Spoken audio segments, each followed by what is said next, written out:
My putting was up and down. I know if I could have shot 69, I would have won 9 U.S. Opens, the last round. So I'd have one good round of putting, one so-so, but always have one. It was awful. It's true that even the greatest golfers in history have moments they wish they could erase. But we are not talking about bad swings or missed putts. We are talking about real decisions, conscious choices made in pressure moments or in quiet business offices that ended up haunting legends for the rest of their lives. Jack Nicklaus won 18 major championships. He built one of the biggest commercial empires in sports history, and in 2026, he finally regained control of something he had sold nearly 20 years earlier. That sale, a decision he made back in 2007, became the single biggest regret of his entire life. If the greatest winner in golf history can make a mistake that follows him for 2 decades, then we need to look closer at the choices that shaped these legends. This video is about those decisions, the ones they made when a safer, smarter, or more patient option was right in front of them. If you enjoy stories about the hidden side of sports greatness, use the hype feature and give this video some hype, because these confessions will change how you see these icons. The mistakes are not about missing a 3-foot putt, they are about choosing wrong when the right choice was obvious. Sam Snead is one of the greatest ball strikers golf has ever produced. He won 82 PGA Tour events, a record that stood for decades. He won 3 Masters titles and 3 PGA championships, but he never won the U.S. Open. My putting was up and down. I know if I could have shot 69, I would have won 9 U.S. Opens, the last round. So I'd have one good round of putting, one so-so, but always have one. It was awful. That hole in his resume is the one thing that kept him from a career Grand Slam. And the reason traces back to one hole at the 1939 U.S. Open at Philadelphia Country Club's Spring Mill course. Snead stood on the 72nd tee, believing he needed a birdie on the par 5 18th to win the championship. He played with aggression from the very first shot. He drove into a fairway bunker. He caught the lip and ended up in even more trouble. The disaster snowballed from there. He carded a triple bogey 8. That score dropped him out of a playoff involving Byron Nelson, Craig Wood, and Denny Shute. The painful part is that he did not need a birdie at all. A par would have won him the championship. A bogey would have been enough too. He spent decades lamenting his failure to check the tournament leaderboard and choose the safe strategy. He attacked because he was working with the wrong information. The championship was right there. He threw it away by not taking 10 seconds to confirm what he actually needed. That is the kind of mistake that haunts a player forever. He had the game to win the U.S. Open. He proved that throughout his career. But he did not have the patience in that moment to verify the facts. He assumed he had to be aggressive when the smart play was to be cautious. He left the course that day with a triple bogey and a lifetime of regret. He had won almost everything else the game had to offer, but the U.S. Open eluded him forever because of one hole, one swing decision, one moment of miscalculation, and he never forgave himself for it. Arnold Palmer's collapse at the 1966 U.S. Open is one of the most famous blown leads in sports history. You know, who's going to shoot the kind of golf that Bill Casper shot in that last 9 holes? That was exceptional, good golf, and some great putting and great playing to tie me. And I missed a little putt at 17. I remember about a 3 or 4 footer and right straight uphill, and I was mad at myself for that. He entered the final 9 holes on Sunday with a 7-shot lead over Billy Casper. A lead that large is supposed to be insurmountable. But Palmer was not playing to win anymore. He was playing to break a record. He wanted to beat Ben Hogan's 72-hole U.S. Open scoring record of 276, which Hogan had set back in 1948. Instead of playing conservative golf on the narrow, tree-lined lake course at Olympic Club, Palmer attacked pins. He went for dangerous lines. He gambled when he did not need to. On the 10th hole, he made bogey. The lead dropped to 6. On the 13th, he made another bogey. The lead dropped to 5. On the 15th, he hit into a bunker and made bogey, while Casper made birdie. The lead dropped to 3. On the 16th, Palmer made bogey again and Casper made birdie. The lead dropped to 1. On the 17th, Palmer made bogey while Casper made par. They were tied. Palmer shot an inward 9 of 39, 4 over par. Casper shot 32, 3 under. The 7-shot lead vanished over 9 holes. They forced a Monday playoff. In that playoff, Palmer again built a 2-shot lead after 9 holes. Then he shot a back 940. Casper shot 69 and won by 4 shots. Palmer never won another major championship after that day. The pursuit of someone else's record destroyed his chance to win his own championship. He spent the rest of his life regretting that decision. He could have simply played to the fat parts of the greens. He could have aimed away from trouble. He could have accepted par and watched the title come to him. But he wanted more. He wanted the record, and that extra ambition cost him the trophy. He was one of the most beloved figures in sports history. But even the king could not escape the weight of that regret. He carried it with him for decades. Every time someone mentioned the 1966 U.S. Open, he must have felt that familiar ache. He had the championship in his hands. He let it slip away because he wanted to do something more than win. He wanted to make history in a way that had never been done before, and in doing so, he lost the history that was already within his grasp. Ian Baker Finch won the 1991 Open Championship at Royal Birkdale with a swing that was smooth, rhythmic, and incredibly accurate.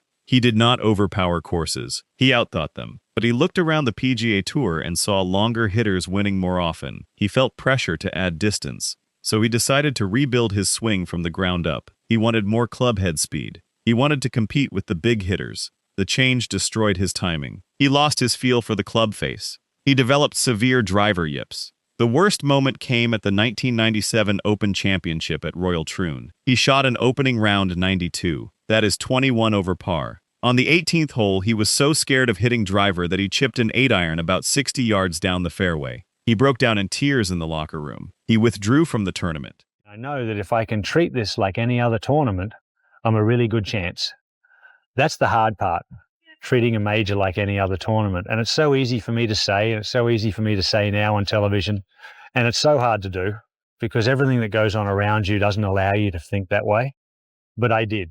His career as a regular tour player ended at age 36. He went from being a major champion to being unable to get the ball in play. The tragedy is that he already had a swing good enough to win an Open. He changed something that did not need fixing. He chased distance and lost everything that had made him great. He looked at what other players were doing and decided he needed to be like them. He ignored what had worked for him his entire life, and he paid the price with his career. Every time he stood over the ball in those final years, he must have thought about the swing he used to have. He must have wished he could go back and leave it alone, but he could not. The change was permanent. The damage was done, and his regret was just as permanent. He became a cautionary tale for every young golfer who thinks they need to change what already works. He proved that sometimes the pursuit of more can cost you everything you already have. Tiger Woods changed golf forever by introducing modern athletic training to the sport. In the late 1990s and early 2000s, most players did not spend hours in the gym. Woods did. He built a physical advantage over the field.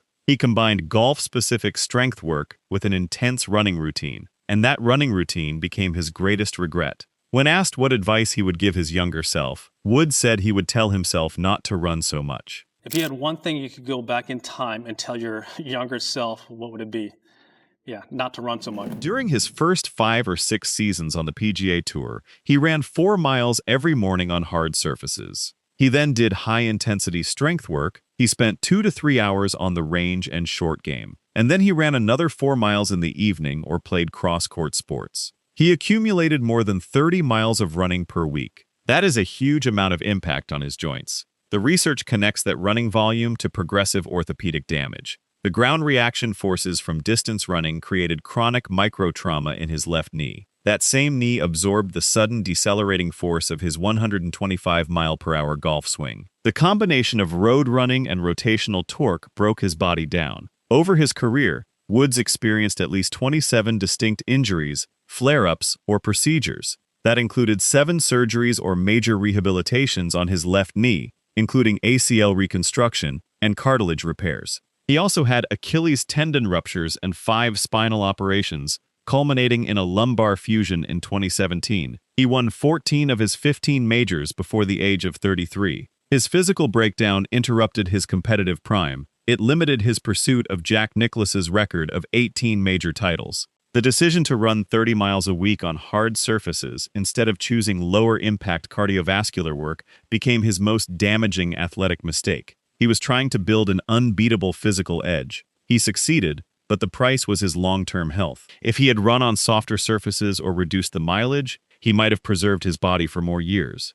He might have challenged Nicklaus's record more seriously, but he pushed too hard, and he paid for it with surgeries and missed tournaments. The man who was supposed to be indestructible became fragile. The man who was supposed to dominate for 2 decades spent years in recovery. The running was supposed to make him stronger. Instead, it made him weaker. And he admitted it. He said he would tell his younger self to stop running so much. That is a confession that should make every athlete think twice about their training. Phil Mickelson made a mistake in 2004 that he later named among the top 3 regrets of his career. And it did not happen on a Sunday at a major. It happened 2 weeks before the Ryder Cup. Mickelson had just won the 2004 Masters tournament. He was playing the best golf of his life. Then he signed a new equipment agreement with Callaway. He switched his driver, his irons, and the ball he used. He did this roughly 14 days before one of the biggest team events in golf. At the Ryder Cup at Oakland Hills, U.S. captain Hal Sutton paired Mickelson with Tiger Woods, who was the world #1. The pairing was supposed to be unstoppable, but Mickelson could not predict his launch, his spin,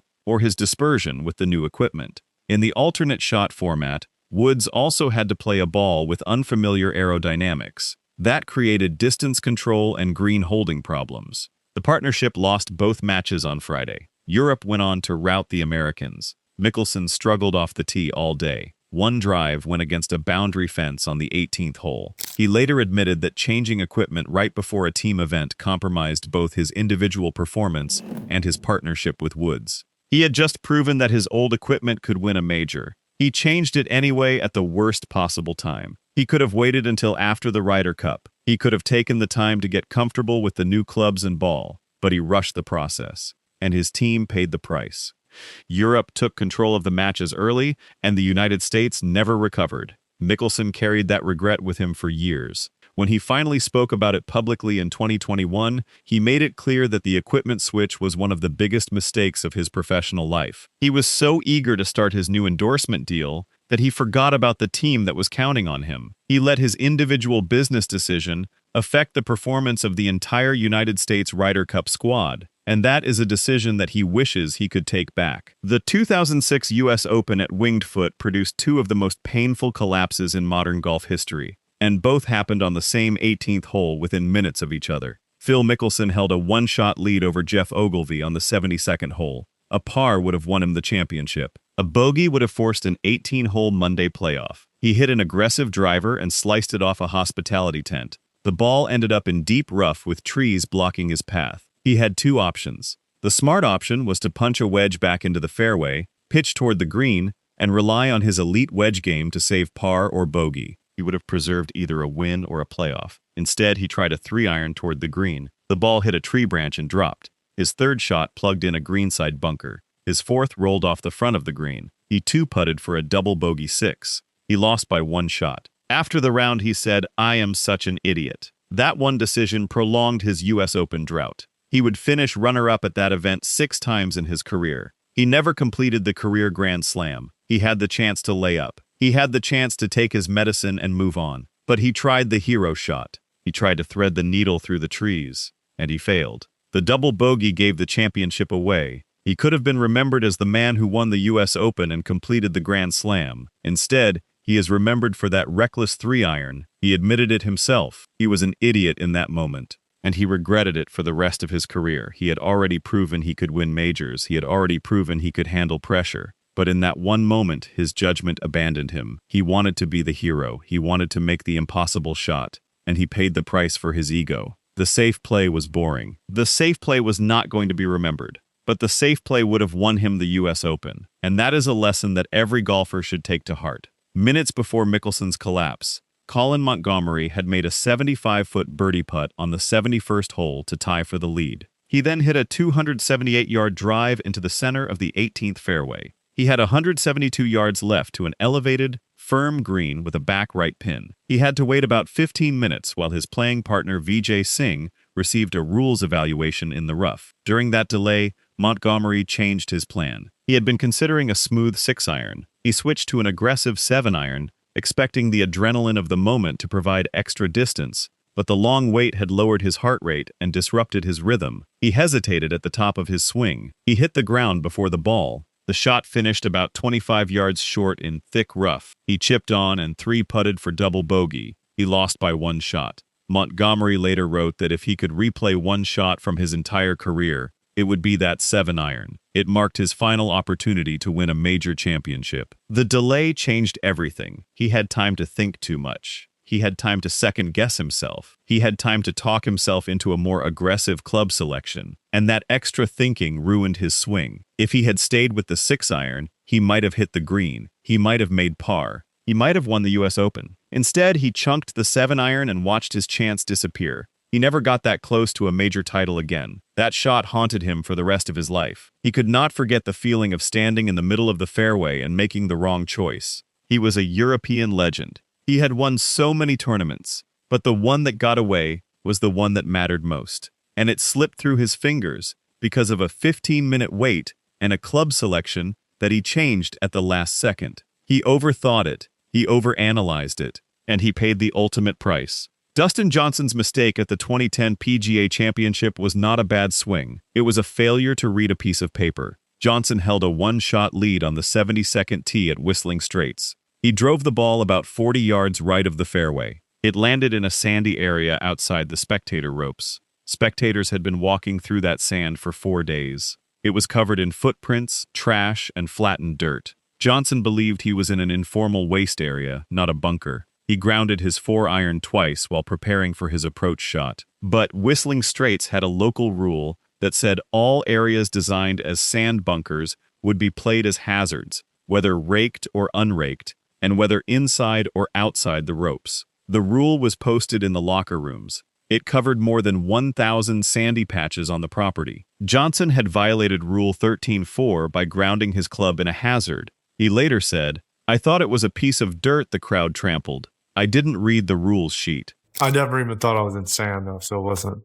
To me, it looked like it was dirt. Ignorance of the rule provided no relief. The 2-stroke penalty turned his bogey 5 into a triple bogey 7. He dropped from a tie for first into 5th place. He missed the 3-man playoff. Martin Kaymer won the championship. Johnson admitted that failing to read the local rules bulletin was a critical mistake. A major championship slipped away because he did not take 2 minutes to check the rules sheet in his locker. He was too focused on his swing. He was too focused on the pressure of the moment. He forgot the basics. He forgot that tournament golf requires attention to detail beyond the course. He paid the price with a penalty that ended his championship hopes. He learned the hard way that preparation matters as much as execution. The rules are there for a reason, and if you do not know them, you cannot follow them. Johnson found that out in the most painful way possible. He was 1 shot away from winning a major, and he lost it because he did not read a piece of paper that was sitting in his locker. Jordan Spieth was the defending Masters champion in 2016. He entered the back 9 of the final round with a 5-shot lead.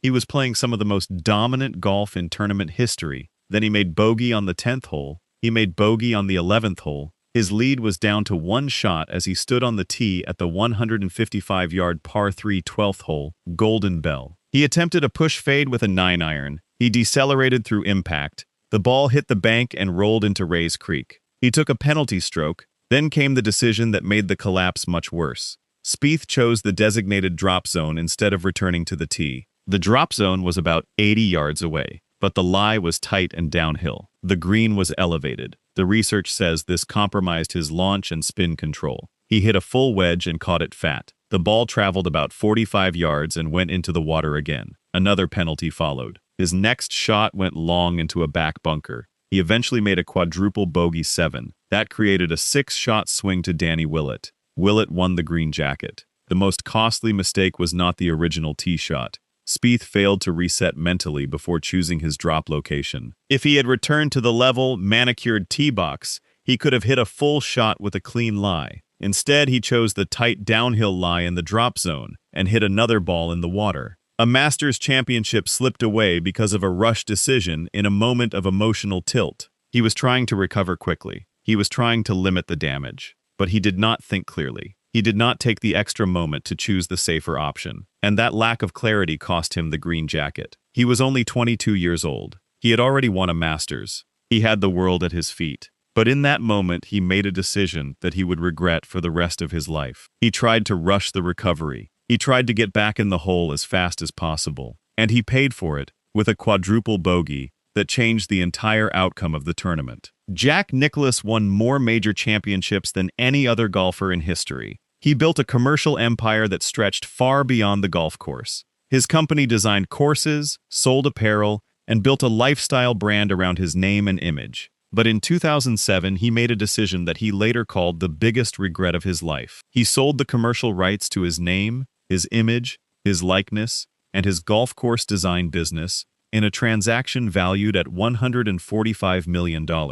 He transferred control of the Nicklaus companies to institutional financiers. The deal gave him immediate liquidity, but it also separated his family from the governance of his life's work. What followed was nearly 2 decades of commercial and legal disputes. There were disagreements over course design standards. There were conflicts over licensing agreements. There were fights over personal endorsement limitations. Outside ownership had different priorities than Nicklaus's own vision for his brand. He later said, "I wish I wouldn't have sold my company."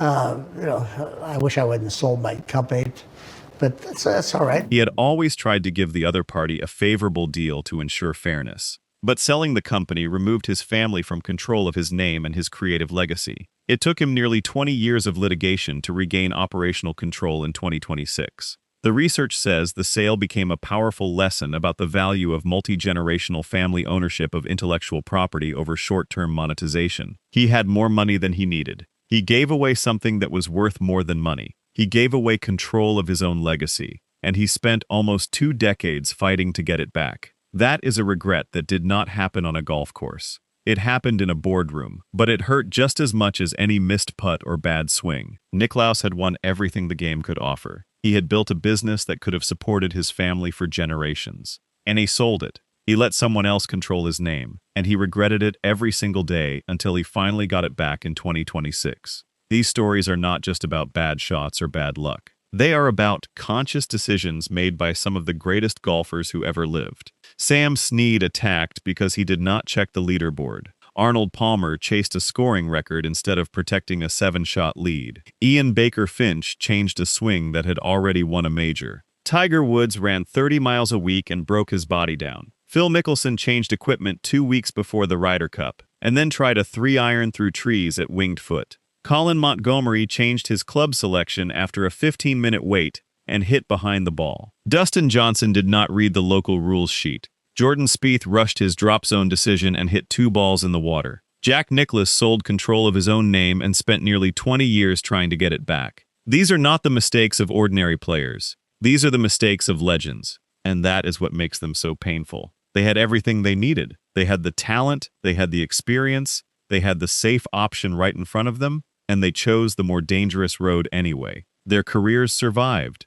Their names survived. But the regrets survived too. The reason these confessions matter is that people at the absolute highest level can still look back and admit there was one decision they would change. Greatness does not make anyone immune to poor judgment. The margin between lasting triumph and enduring regret is often just a matter of patience, discipline, preparation, and long-term thinking. The trophies still shine, the names still echo, but the decisions they wish they could undo are part of their stories too. And those decisions are the ones we should remember just as clearly as the victories. Golf is a game of choices. Every shot is a choice. Every club selection is a choice. Every strategy is a choice. And when the pressure is highest, the choice matters most. These legends made the wrong choice when it counted. They paid for it with missed championships, shortened careers, and decades of regret. But they also learned from it. They grew from it. And they shared it with the world so that future generations could avoid the same mistakes. That is the gift of their confessions.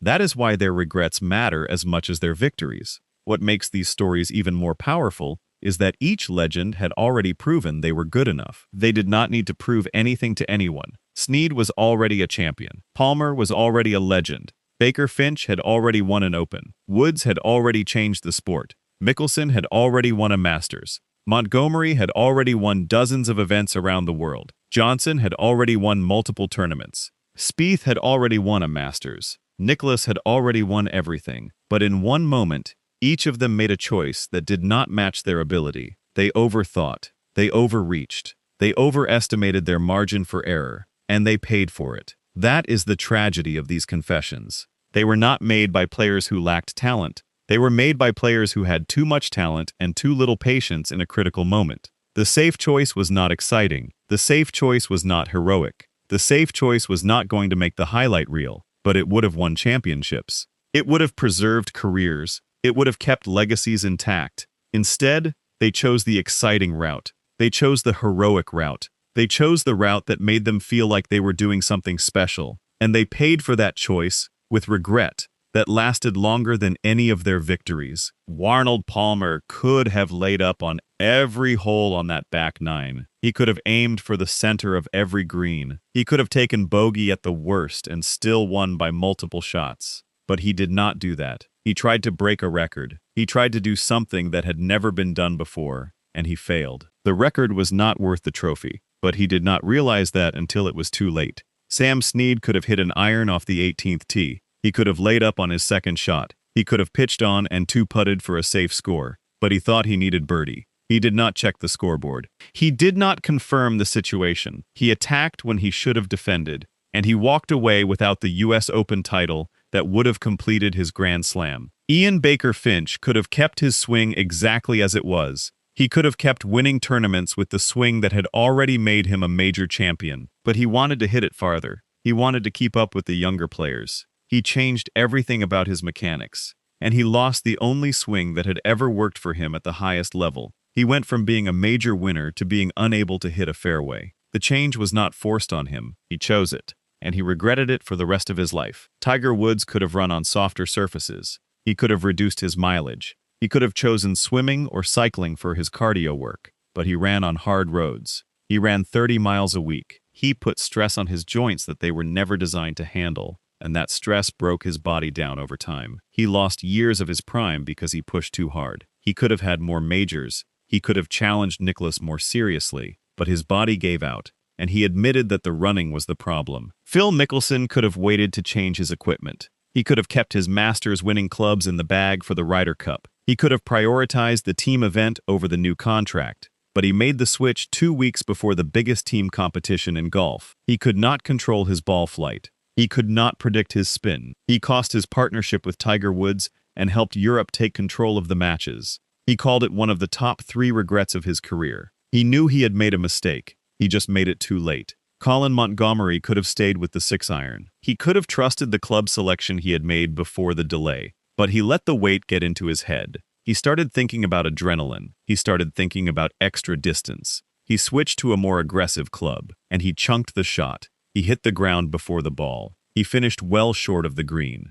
He made double bogey. He lost the U.S. Open. He wrote later that he would give anything to replay that one shot. Dustin Johnson could have read the local rules sheet. He could have known that all sandy areas were hazards. He could have avoided grounding his club, but he did not read the sheet. He assumed the area was just trampled dirt. He grounded his club twice. He was penalized 2 strokes. He went from a tie for first to 5th place. He missed a playoff for a major championship. He said he had not read the rules. He admitted the mistake, but the penalty stood. The championship was gone. Jordan Spieth could have gone back to the tee. He could have hit a full shot from a level lie with a clean stance. He could have avoided the tight downhill lie in the drop zone, but he rushed. He chose the drop zone. He did not think clearly. He hit a fat wedge that went 45 yards and into the water. He made quadruple bogey. He lost the green jacket. He said the decision was rushed. He regretted it immediately, but he could not take it back. Jack Nicklaus could have kept his company. He could have retained control of his name and his likeness.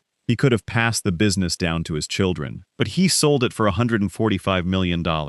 He took the money. He thought he was making a smart business move, but he lost control of his own legacy. He spent nearly 20 years in court fighting to get it back. He finally succeeded in 2026. And he admitted that selling the company was the biggest regret of his life. The money was not worth the loss of control. These stories show us something important about greatness. Being great does not mean being perfect. Being great means being good enough that your mistakes stand out even more. These legends made mistakes because they were human. They made mistakes because they were under pressure. They made mistakes because they thought they could do something extraordinary. And sometimes they could not. The difference between them and ordinary players is that their mistakes happened on the biggest stages in the world. Their mistakes were watched by millions. Their mistakes cost them championships, careers, and years of peace. But they still admitted them. They still confessed. They still told the world what they wished they had done differently. And that takes courage. It takes courage to say that you made a mistake. It takes courage to admit that you were wrong. It takes courage to let the world know that even the greatest players can make bad decisions. That is the real lesson of these confessions.